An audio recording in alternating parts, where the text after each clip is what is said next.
Bonjour! Episode 13 of the Emma Watson-a-thon, and today I will be watching This Is the End. So, I don't know much about this movie, except that it's made by James Franco and Seth Rogen, two filmmakers that I have a very complicated relationship with.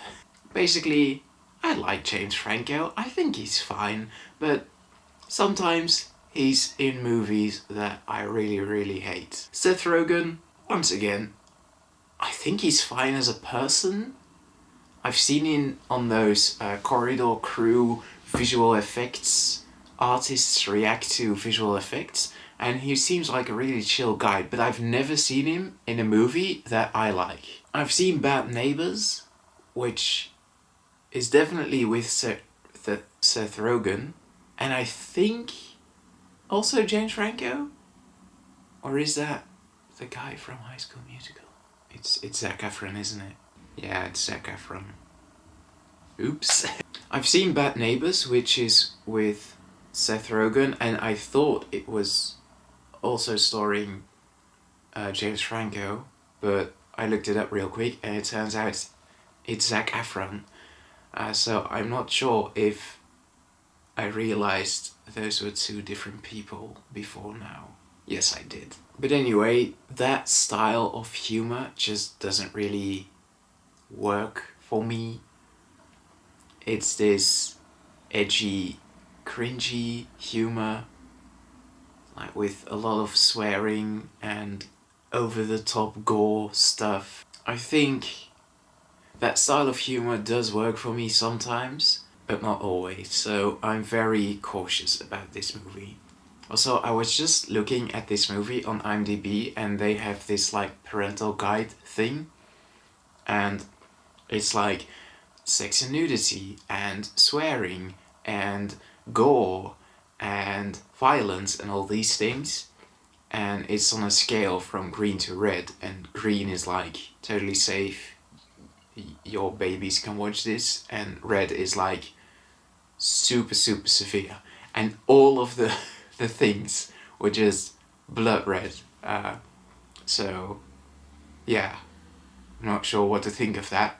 Also, the reason I am watching this movie is Emma Watson, and IMDb lists her role as herself. Emma Watson plays Emma Watson, so that's usually not a good thing because it means that she will play a cameo, so I'm just expecting the worst.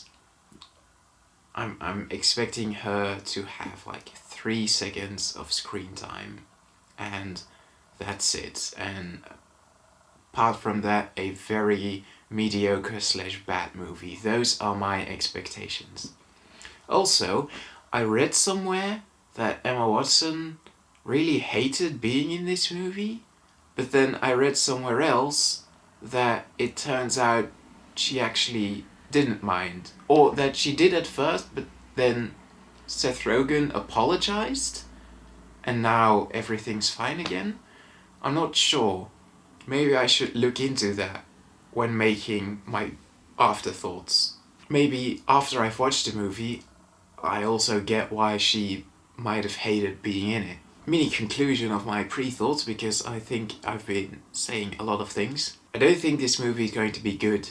I'm expecting it to be somewhere between average and really bad. I also think Emma Watson's barely gonna be in this.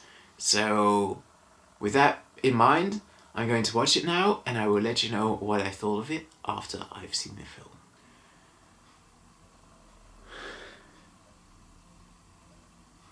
Why am I doing this to myself? This movie is terrible. I hate it. It's everything I was afraid it was going to be. I'm going to do this one a bit differently than my other videos. Basically, I'm going to go through the movie chronologically and talk about what I liked, and most importantly, what I didn't like in that way. In the very beginning of the movie, Jay Baruchel and Seth Rogen, you know what, I'm going to check if I'm pronouncing that right, because it would be very embarrassing if I didn't. Jay Baruchel.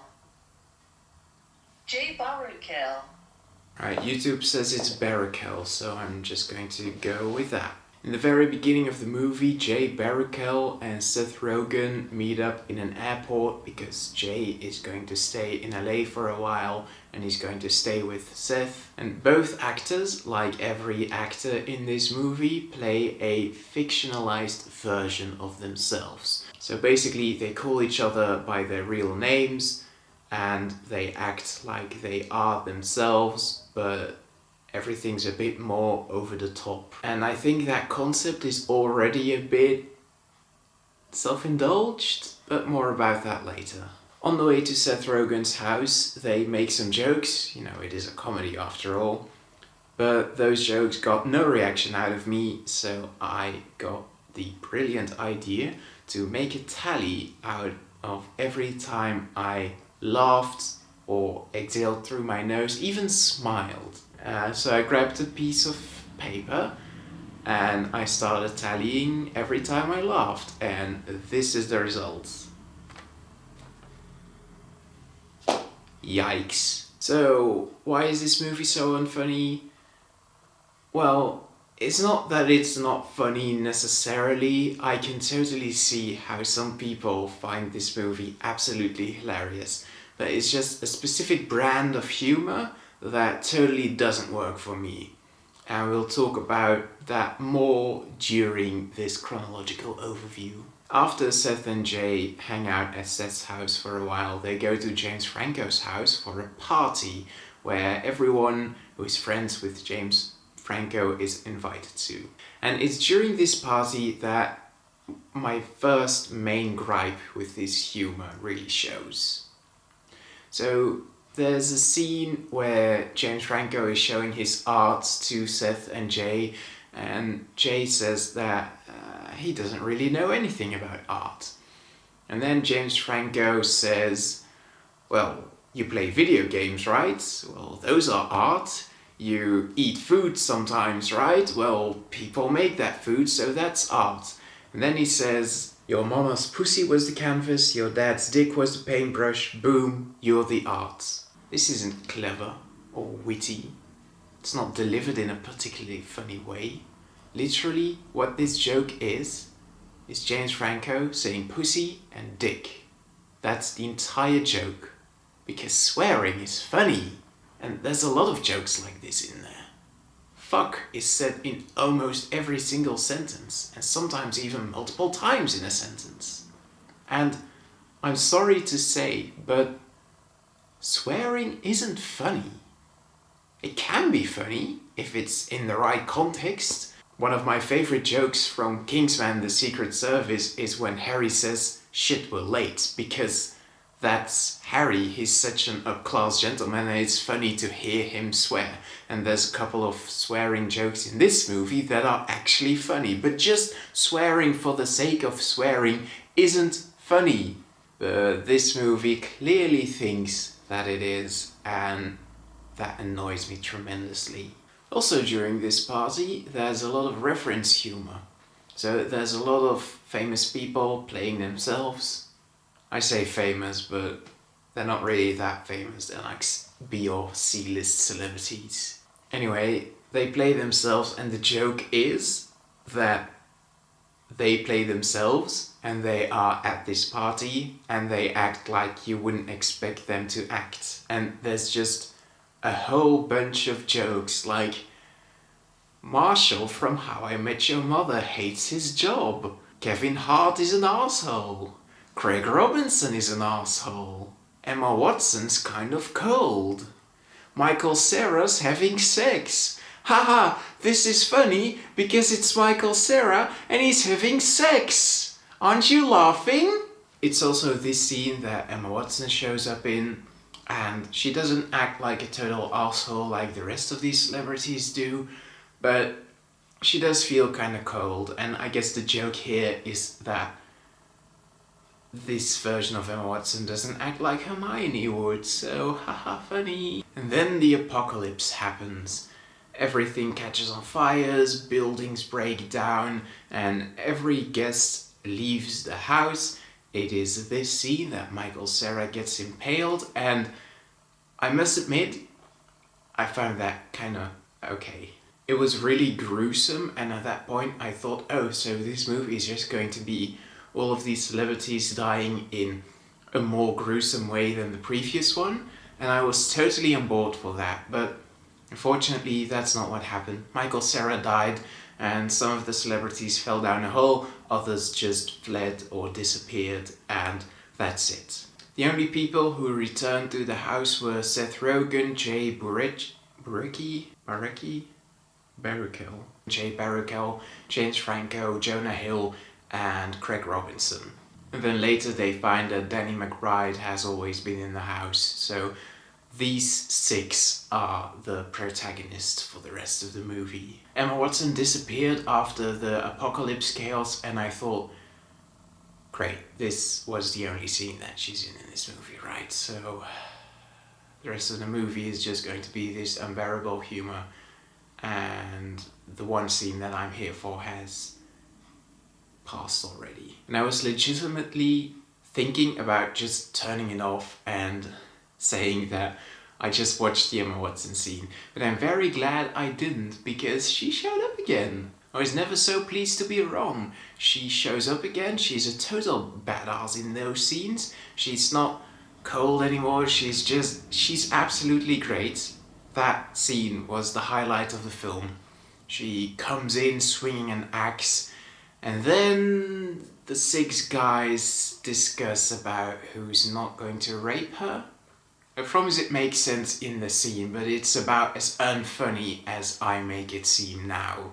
So she overhears this, and then she's like, no, I'm not going to stay here, and she leaves again, which, honestly, good decision, and you probably should have done that earlier, but oh well. And when she leaves, she says fuck, and honestly that was kind of fun to hear Emma Watson swear. I don't think I've ever heard her swear. Maybe in Perks of Being a Wallflower, but I don't remember it. And that's one of those instances of a good swear, because it's someone you don't expect to swear, and that makes it funnier for some reason. Anyway, after that she leaves, and for good this time, she doesn't return. That felt a little bit weird, because at the end of the movie the boys leave the house and they drive through Los Angeles and they come across some other characters that we've seen before, and it really felt like Emma Watson should have showed up there somewhere. Also, it would make sense with the rule of 3, you know, she showed up at the beginning, then at the middle of the movie, and she should appear one more time at the end of the movie, right? But she didn't. In my pre-thoughts, I talked about her storming off set, and I said I was going to do some research about it. Well, I did that. In the article, it said that she didn't want to do something with cannibalism, and the only time cannibalism comes up is at the very end of the movie, in that scene where I said she should have been, but wasn't. So my guess is she was supposed to be in that scene. That would also complete the rule of 3, but because she didn't want to, I guess, eat James Franco, she didn't show up in that scene. That's my guess. I could be entirely wrong about this, but it would make sense. And I should mention that according to Seth Rogen and numerous articles, she left on good terms with everyone. There's no beef between anyone, so let's just not seek out drama for the sake of seeking out drama. Anyway, after Emma Watson leaves, absolutely nothing interesting happens, and I mean that. The movie just becomes the most boring, unfunny thing I have ever seen. As I mentioned before, James Franco got eaten by cannibals, which is, I mean, good. And at the very end, after they defeated a giant Satan with a huge penis hanging out, Seth and Jay go to heaven where they have a party with the Backstreet Boys, which is just... Remember when I talked about this movie being a bit self-indulgent? Yeah, having your main characters who are based on yourself end the movie by going to heaven, having a huge party with plenty of women in bikinis and weed and music and just, it's so incredibly arrogant, self-indulgent, egotistical. Especially because in the beginning of the movie they weren't worthy to go to heaven, and apparently the only thing it takes to go to heaven is sacrificing yourself. Like, never mind all of the horrible things they do throughout the movie. No, that's okay, as long as they were willing to give their life for someone else. I mean, I'm not religious, but I'm pretty sure that's not how heaven works. Not that it matters, but it's just that ending really made me angry. There's also some other notable things that I absolutely hated. Jonah Hill gets raped by a demon, which is supposed to be funny because men getting raped is funny. That's a huge cliche in movies and television that I absolutely hate. And after he gets raped by that demon, he gets possessed by it, and there's a scene where he projectile vomits on Seth Rogen and James Franco. It's just like swearing. Vomit isn't funny, it's just gross. Like, give me blood and intestines all you want, I can handle that, but vomit is just... that's the lowest of the lowest barrel. Vomit and crap, those are just... no. You could also make the argument that that scene is meant to invoke The Exorcist, because the little girl in that movie also projectile vomits, but that isn't meant to be funny, that's just meant to be there's something seriously wrong with this girl. But I don't think it's necessarily a reference, because one, it's clearly meant as a joke in this movie, and two, later on they explicitly mention The Exorcist. And by explicitly mention, I mean they reference The Exorcist by saying, "The power of Christ compels you," and then another character says, "You're just quoting The Exorcist." Like, it's not funny when you reference the title of the movie. That's all. Don't watch this movie unless anything I described sounds really funny to you. I guess it's someone's brand of humor, so if it does sound funny, by all means, go watch it, even though I spoiled it. If you want to watch this for Emma Watson, honestly, I just recommend searching up her scenes on YouTube and just watching those, because honestly, they're the best parts of the movie anyway. I'm giving This Is the End a 2 out of 10. Honestly, I wanted to give it a 1, but because of Emma Watson's one good scene and the impaling of Michael Cera, which was, come on, it was good. This movie is inherently just a little bit better than A Million Ways to Die in the West, so I couldn't give it a 1. So, a 2. Next episode, I'm going to watch Noah, another movie with a very low score. At least it can't be worse than this, right? Right? So do join me for that, and I will see you then. Goodbye.